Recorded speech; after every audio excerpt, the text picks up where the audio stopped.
li jëpp wàllum politique lay doon mais liñ koy dooree moo di ca Pastef ñu wax que ni investir nañu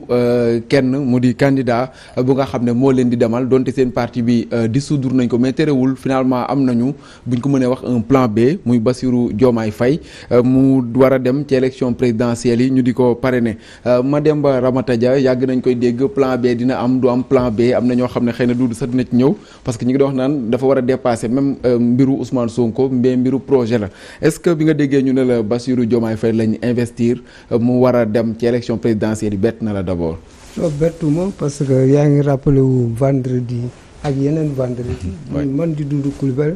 wax nañu il y a nécessité d'un plan B impératif. parce que jàppoon naa ne man Pastef dafa war a def analyse lucide de la situation parce que mbir aussi boo ci nekkee li ci am solo mooy objectif bi fan laa jëm. ak yan moyen laa koy defee pour mën a atteindre sama objectif et la vocation d'un parti c'est la conquête du pouvoir boo ko conquérir ba pare c'est la conservation mais ñoom eggaguñ ci loolu ils sont en phase de conquête du pouvoir léegi nag yàlla dogal ne seen nu mu tuddee seen figure charismatique bi ak ki doon porter le drapeau dañ koy wax Ousmane Sonko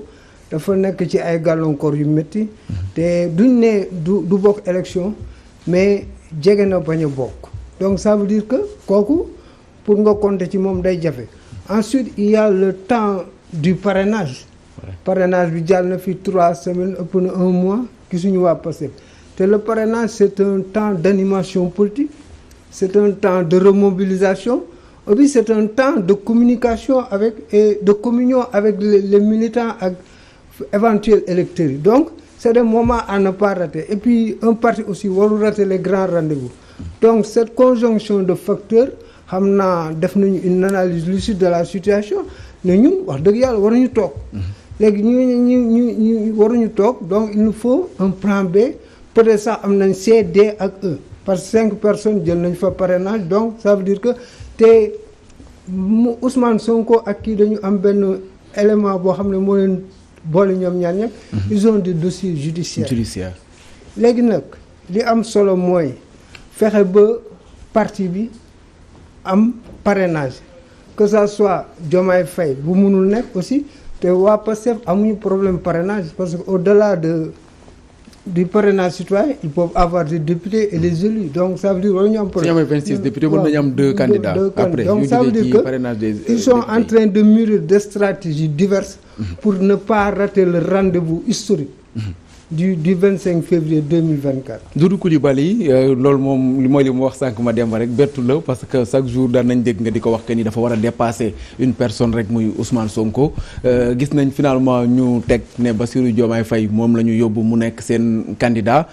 Sonko stratège nga koy jàppee finalement wala da nga jàpp que ni dafa sës moo tax mu teg kenn pour mën a bokk au moins ci élection yi. C'est que plan B bi c'était une évidence politique. Mais le choix de la personne pose problème. Ah bon? Ah oui. Parce que li tax ma wax loolu mooy je me demande même est-ce que finalement Pastef veut participer aux élections présidentielles à l'élection présidentielle. Ah oui. Quelle est la particularité de Bassirou Diomaye Faye bi ñu tànn il est en prison détention. À supposer que ñu bàyyi ko mu jàll maanaam mu nekk candidat qui va porter la campagne électorale qui va s'adresser au Sénégal aux Sénégalais autour de quel programme sinon li ñuy ragal ci Amadou Ba moo ñu nar a dal si Bassirou Diomaye Faye mooy un président par défaut xam nga au-delà de cette volonté de stratégie bu ñu prêter waa Pastef mais man pour man verre à moitié rempli la à moitié vide parce que Bassirou Diomaye su dee dëgg-dëgg dañoo bëggoon candidat mooy candidat boo xam ne tey jii mën na dem taxaw porter la campagne de collecte des parrainages ba pare nekk un candidat boo xam ni am na toutes les chances de gagner l'élection. Pourquoi ngay tànn alors que y a d'autres ci biir cercle bi yoo xam ni leur candidature ne souffre d'aucune contestation ou de risque nga dem tànn ki nga xam ni la seule personne nga xam ni yéen ñaar a bokk ka il est en prison il n'est pas libre. mais loolu du laal mën na bañ a laal éligibilité moo aussi. mais dama ne du éligibilité. mais possibilité de se déplacer d'aller voir les gens parce que tey bëgguma lim kenn. mais ñaata waa Pastef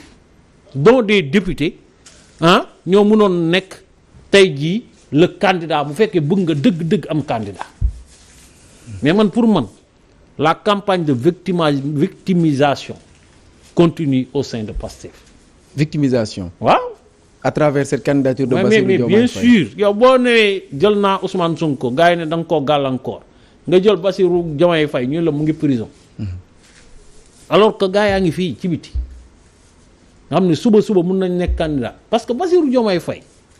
y a rien contre lui mais moom gars yi commencé nañ sax déjà di an ay laam-laame ci candidature am mais pourquoi ñuy jël ku ñuy laam-laame ci candidature am dafa mel ni yow nga jël Doudou Coulibaly ñu naan fii est-ce que kii du malien est-ce que du kii alors que Issa Tine moom boo ko waxee rek ñu ne Tine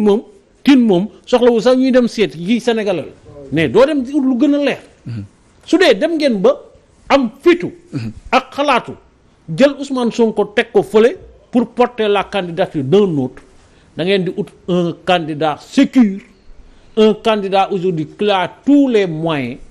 et toutes les possibilités pour te mener vers la victoire. dinañ si ñëw sax ci candidature boobu deuxième tour de table bi Alioune Sow ñoo ngi lay nuyu. ñu ngi lay fay di la sant di la gërëm kontaan trop nekk encore ak yow ci ce grand plateau